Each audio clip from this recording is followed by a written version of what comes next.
जब इतने सारे बद्दुआ किसी के ऊपर लगता है तब कोई चमत्कार भी उसे बचा नहीं सकता। रिसेंटली सलमान खान की एक फोटो बहुत ज्यादा वायरल हुआ है लोगों के सामने, जिसको देखकर साफ पता चल रहा है कि सलमान खान एक उबला हुआ मुर्गी की तरह लग रहा है। क्या यही कर्मा है दोस्तों या फिर कुछ और? क्योंकि इतना बुरा कर्म करने वाले को जब एक साथ सब किसी की बद्दुआ लगते हैं तो फिर हालत कुछ ऐसा ही निकल के आते हैं। शुरू से ही सलमान खान को बहुत अच्छी तरीके से पता था कि वो कितने घिनौने काम किए हैं और इसी घिनौने काम की हाथ से, इसी पाप के हाथ से बचने के लिए वो अपनी बीइंग ह्यूमन का ब्रांड भी चालू किया था, ताकि उससे आने वाली दुआ के माध्यम से थोड़ी बहुत उनको मदद हो। पर उनकी पाप की कलश इतना ज्यादा भर गया है कि लोगों की दुआ भी कम पड़ने लगे, यानी बद्दुआ इतना ज्यादा बढ़ गया है उनके प्रति लोगों की नफरत इतना ज्यादा है कि उनकी आज इसी हालत देखते हुए भी कोई उनको सहारा नहीं दे रहा है। दोस्तों आपको बता दूं कि सलमान खान ने ही खुद एक बार जिक्र किया था कि वो एक बहुत बड़ी गंभीर बीमारी से जूझ रहा है। मतलब अब हालत देखिए उनकी कि एक तरफ उनके शरीर में बीमारी जवाब दे दिया है, उसी के साथ साथ बिश्नोई गैंग की खतरा, साथ ही साथ उनकी जो काला हिरन वाला केस था उसको लेकर भी मूवी रिलीज हो रहा है, जिसको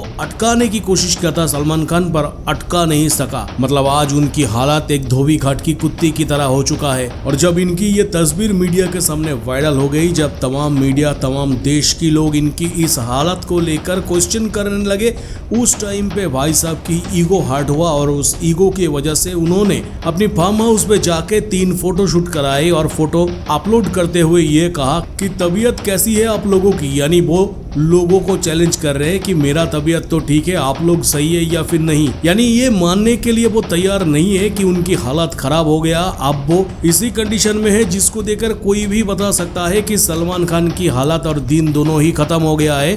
पर उनकी जो गुरूर है वो गुरूर अभी तक खत्म नहीं हुआ है। पर जो भी हो, जैसा भी हो, सलमान खान के साथ जो हुआ है ये देखकर कभी भी मन में दुख नहीं होता है, बल्कि मन में एक सुकून आता है कि कर्मों का फल सबको भुगतना पड़ता है।